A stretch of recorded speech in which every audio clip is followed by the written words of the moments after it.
Bom, então, a Silvana gentilmente me pediu que eu apresentasse, nesses minutos, a minha experiência com a telemedicina durante a pandemia. Os slides vão estar em inglês, mas eu vou falar em português.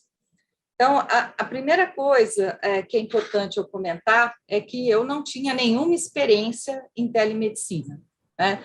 A pandemia se iniciou em fevereiro e março, né?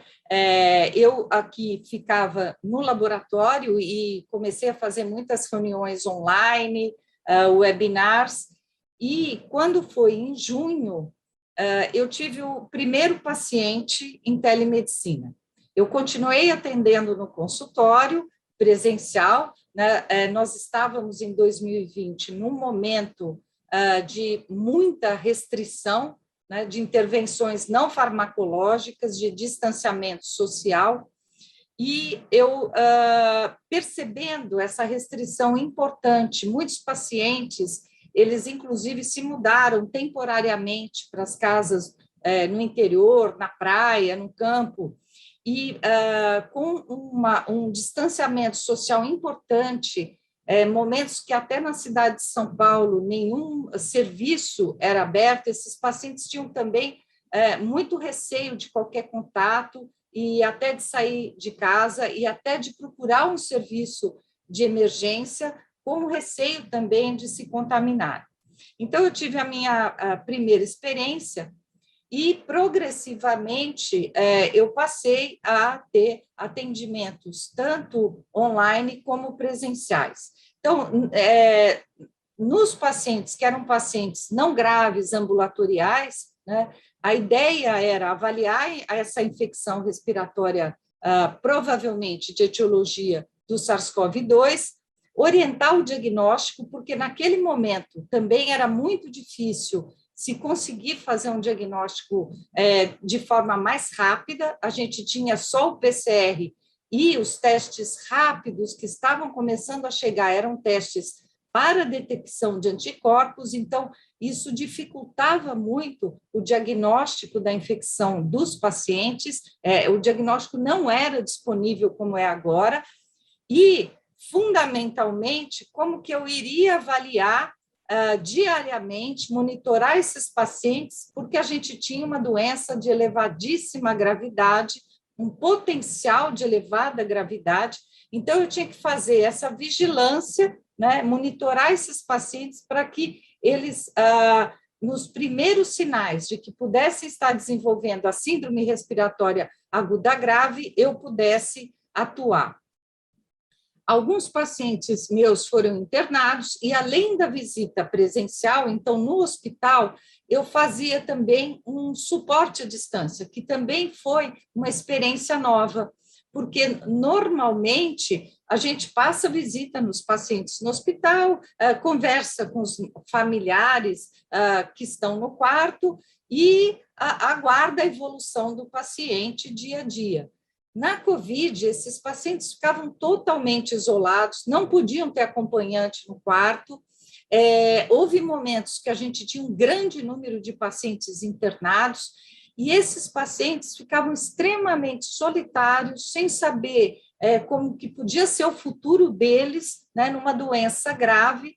Então, eu dava também um suporte à distância para o paciente. Eu me preocupava da minha forma, sem nenhum treinamento, de dia a dia conversar com o paciente, às vezes fazer uma videochamada, comentar que os exames dele estavam melhorando ou que a situação clínica não estava se deteriorando, e os contatos com a família. Claro que tudo isso foi um aprendizado, não é possível a gente ter esse tipo de entrega de serviço aos nossos clientes sem ter um protocolo de contato, o tempo que a gente vai gastar com isso, mas tudo isso a gente foi aprendendo. E, por fim, depois, pacientes que recebiam alta também tinham receio de complicações pós-alta e do próprio Covid longo, e alguns pacientes que eu tenho feito em telemedicina, também acompanhamento de Covid longo. Para se ter uma ideia, também o quanto esses pacientes foram procurando, pelo menos na minha experiência clínica no consultório, a telemedicina, guardou relação muito com a evolução da pandemia. Então, a disponibilidade maior de testes, momentos de já um incremento da vacinação na população, conhecimento que vários outros colegas e serviços hospitalares passaram também a oferecer a telemedicina. Então, tudo isso influenciou a demanda, né, e a confiança na telemedicina. E o que eu estou mostrando aqui nesse gráfico, né, a evolução no Brasil da pandemia. Então, se nesse primeiro momento a doença era mais grave, mas a gente não tinha um diagnóstico muito próximo do paciente, o paciente às vezes esperava por um PCR e a gente não tinha os testes rápidos. Esse segundo momento, onde a gente tem a gama, a variante gama, mas também é um momento onde a gente começa a vacinar muitos dos nossos pacientes. Eu notei um aumento na demanda por telemedicina, talvez os pacientes já estivessem mais seguros, e, por fim, onde explodiu a telemedicina, pelo menos na minha experiência, foi com o surgimento da Ômicron no final do ano, começo desse ano, como os senhores vão ver. E, posteriormente, a gente teve também algumas outras epidemias, a epidemia de influenza H3N2 e muitos casos de dengue, e que, de certa forma, também a gente pôde acomodar esses casos através da telemedicina, e eu digo que hoje eu tenho outros pacientes com outras demandas que também não COVID, não doença respiratória, que é possível a gente acomodar na telemedicina. Queria também comentar que a minha preocupação sempre foi ter um olhar próximo, o paciente não entender aquilo como um distanciamento, né? O vírus já distanciava as pessoas, então manter uma atividade sem perder a característica humanística que tem o encontro presencial entre o médico e o paciente. Eu estou mostrando aqui, eu pedi para a minha secretária fazer um levantamento do número de pacientes que eu teria atendido em telemedicina até maio, e aqui eu estou mostrando, né, o número de pacientes. Vejam que em 2020 eu começo a atender em junho, mas o número ainda era pequeno e progressivamente, principalmente quando a gente tem picos na comunidade, aumenta a minha demanda por telemedicina em relação à demanda presencial no consultório, embora em nenhum momento eu parei de atender presencial no consultório, né? E aqui em janeiro, quando a gente, em dezembro, surge o influenza, vinha caindo os níveis da pandemia, e aí a gente tem a recrudescência com a Ômicron, a primeira subvariante da Ômicron, e agora isso é em maio, os números de junho estão muito maiores, né? Ainda a gente não fechou o mês, mas seguramente essa segunda onda da Ômicron, o número, como os senhores sabem, aumentou muito. Então, uma coisa que eu notei que os pacientes passaram a entender melhor é que a telemedicina, a teleconsulta, ela não era uma coisa informal. Então, isso, com o tempo, eles passaram a entender de que essa situação era uma situação como a situação do consultório. Mas isso levou um tempo, e o que eu percebia é que o fato de, muitas vezes, eles serem atendidos à noite ou nos fins de semana, isso é uma coisa importante, o setting, né? Então, na maior parte das vezes, eu tentava atender no consultório, mesmo que fosse online, que é para ter esse enquadramento e para o paciente se sentir confiante de que realmente aquilo era uma consulta e que eu estaria a todo momento atenta ao paciente, né, sem nenhuma interrupção, apesar deles não estar presente no consultório, né? Então, para o paciente entender o formato, o setting daquele serviço que a gente estava oferecendo. E muitas vezes eu atendi na minha casa, atendi à noite, nos fins de semana, e eu procurava atender no nosso escritório, que tem também um formato que permite essa adequação. Passar rapidamente aqui quanto tempo eu atendia, isso é uma coisa que ainda eu preciso me organizar melhor, né? Alguns pacientes têm uma demanda muito longa, interrompem a consulta, principalmente as mães ou pacientes idosos, eles levantam e vão buscar uma antiga receita, então organizar esse momento da telemedicina foi uma certa dificuldade. Durante a pandemia, principalmente na primeira onda, onde poderia ter muita possibilidade de agravamento, eu seguia esses pacientes por 10 a 14 dias, então isso também foi algo que eu tive que aprender, porque vinham muitas mensagens de pacientes de WhatsApp, além da demanda que eu tinha aqui na universidade, aqui no laboratório, onde eu coordenava tanto a pesquisa como a testagem da comunidade. Então, organizar essas informações e já puxando um gancho em relação ao que vai ser discutido aqui, porque as informações desses pacientes, depois elas tinham que ser registradas e elas vinham muitas vezes por WhatsApp. A média de idade dos pacientes que eu atendi durante as ondas foi nessa faixa, embora eu tivesse pacientes até de 88 anos, mas a frequência dos pacientes mais velhos era menor, ela foi um pouquinho maior em 2020, mas ela era menor. Eu senti que eles tinham um pouco de dificuldade de lidar com a questão do Zoom ou da videocâmera, ou de entender direito o SET. A maior parte dos pacientes era do sexo feminino, mas isso tem um viés, porque muitos eram ginecologistas, que as famílias, né, há uma ligação ou com o pediatra ou com o ginecologista, a mulher acaba sendo a pessoa da casa que faz essa ponte com a saúde, ela quem cuida, ela quem frequenta mais o médico, e mesmo quando era o marido ou um filho que estava doente, às vezes quem entrava na teleconsulta primeiro era a mãe ou a esposa, e muitas vezes os pacientes faziam poucas perguntas, eu avaliava o paciente do ponto de vista da história, e às vezes eles, de máscara, abriam a porta do quarto e chamavam a esposa ou a mãe para me perguntar se eles tinham que me perguntar mais alguma coisa. Então, essa experiência foi muito interessante de observar.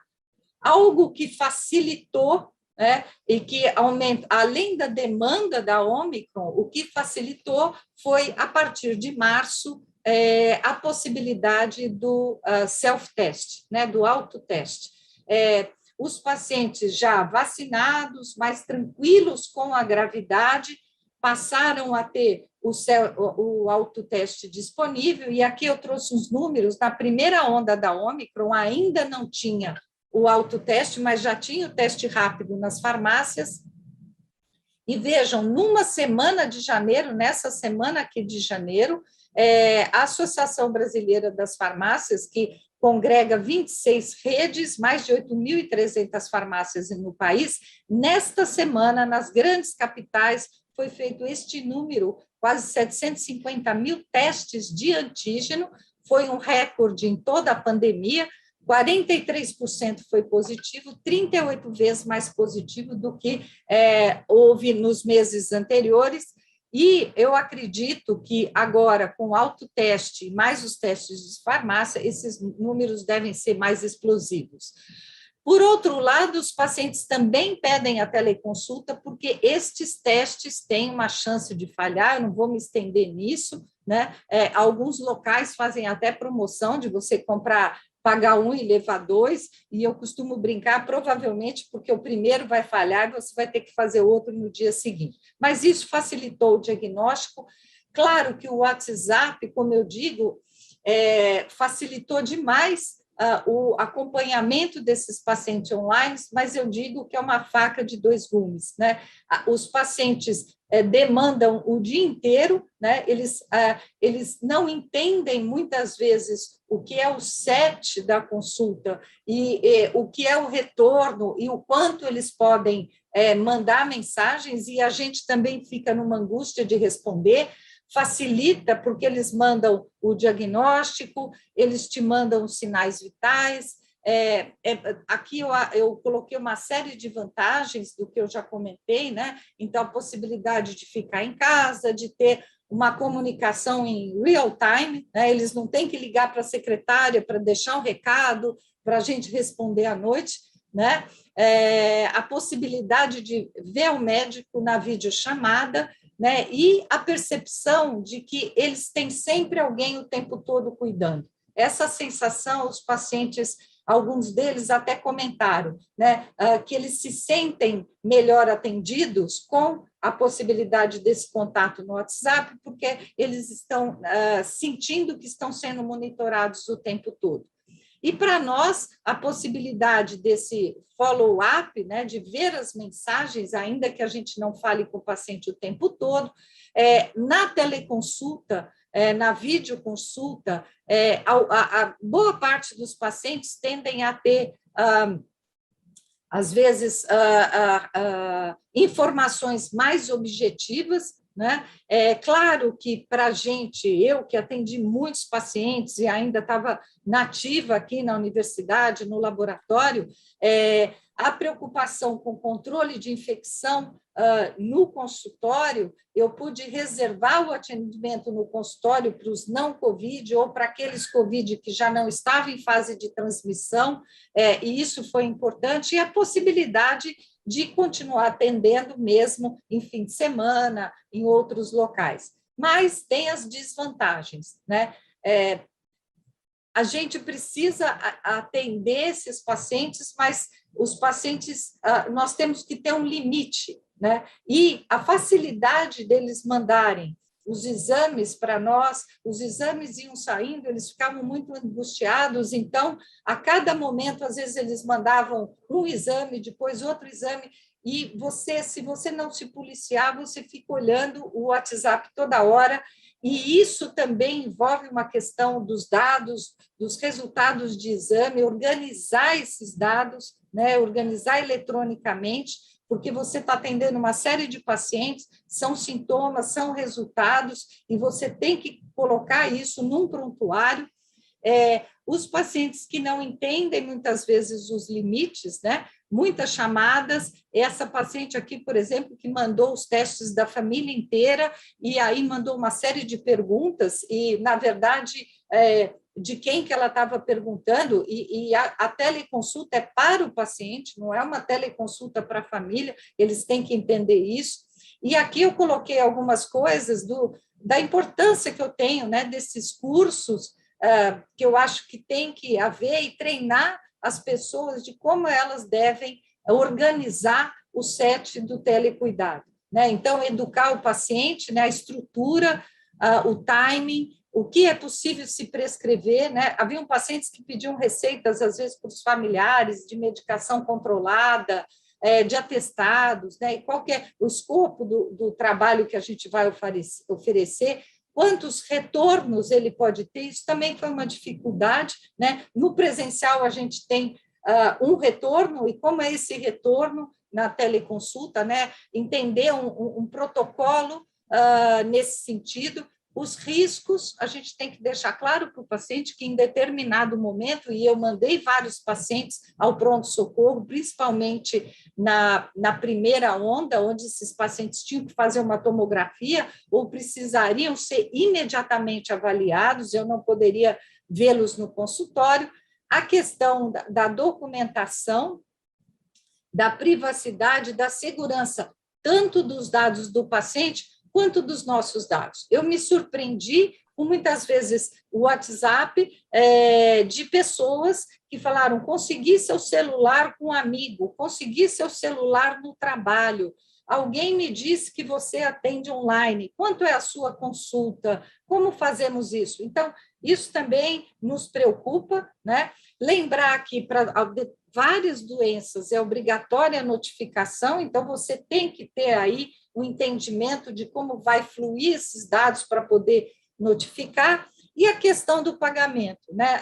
Muitas vezes os doentes entendiam que isso era um formato mais barato de consulta, né? E quando que, no meu entendimento, esse acompanhamento em telemedicina foi até muito mais trabalhoso, entender que a gente está ali para atender o paciente, não a família. Acho que e acho que as pessoas que trabalharam com idosos também tiveram desafios com pacientes mais velhos, né? Entender aqueles pacientes, aquele sintoma, se aquilo era da doença crônica, eram pacientes novos que eu não conhecia anteriormente. Então, muitos pacientes que chegaram para eu atender de COVID e que tinham doença crônica, mas não eram meus pacientes clínicos, né? Os pacientes idosos, uma dificuldade na aderência a mandar para a gente ou organizar a sua evolução, né? O follow-up, os sinais vitais, né? Usar o oxímetro, quantas vezes por dia, às vezes eles mediam no meio da noite, aí a oximetria claramente deitado ia dar menor, e isso os preocupava. Por outro lado, alguns familiares entendiam que era melhor esses pacientes ser atendidos presencialmente do que em telemedicina, então buscavam um retorno precoce no consultório, e acho que algumas dicas importantes, né? É importante ter sempre uma pessoa de contato, isso já ser estabelecido assim que você faz a primeira avaliação online, para orientação do que deve ser feito em situações de emergência com esse paciente, tentar identificar, por exemplo, eu tinha pacientes que estavam na praia, em locais distantes, né? Serviços de emergência locais, né? Serviços de possibilidade de aquisição de medicação, por exemplo, no surto de influenza, prescreveu o Tamiflu, mas será que esse paciente, como que ele vai conseguir? Então, orientar nesse sentido, né? Como eu falei, ter um contato familiar, orientar o paciente que é possível que essa tecnologia fale e a gente tenha que encaminhar para outros serviços ou até eles serem avaliados por outros profissionais, né? E ter uma ideia também que a gente está atendendo o paciente em locais, às vezes, distantes, e já entender com o paciente quanto tempo demoraria para ele chegar no serviço de emergência. E, para finalizar, em termos de perspectivas, né, eu acho que a telemedicina ela veio para ficar, né? É claro que, num outro momento, alguns desses pacientes vão voltar à consulta presencial, que ela deve sempre existir, né? Mas o consultório virtual, ele vai continuar existindo, né? Principalmente em situações, por exemplo, como eu tenho visto, pacientes com herpes zoster, pacientes com resfriado comum, né? Muitos pediatras têm atendido de forma online com muito mais frequência, e pacientes nossos que a gente tenha que checar, mas que a gente já conheça a sua condição crônica. Acho que futuras epidemias também, para evitar a alta demanda nos serviços de emergência, e os desafios existem, né? Segurança de dados, que foi comentado aqui, a gente integrar, né, esse trabalho que é feito, a primeira videochamada, depois os retornos, ou as demandas e os nossos retornos online, e efetivar, né, essa documentação, e nós podemos comparar também, né? Qual sistema para determinadas doenças foi mais efetivo, online ou presencial, e questões de reembolso que alguns convênios vão trazer. Era isso, obrigada, eu finalizo por aqui.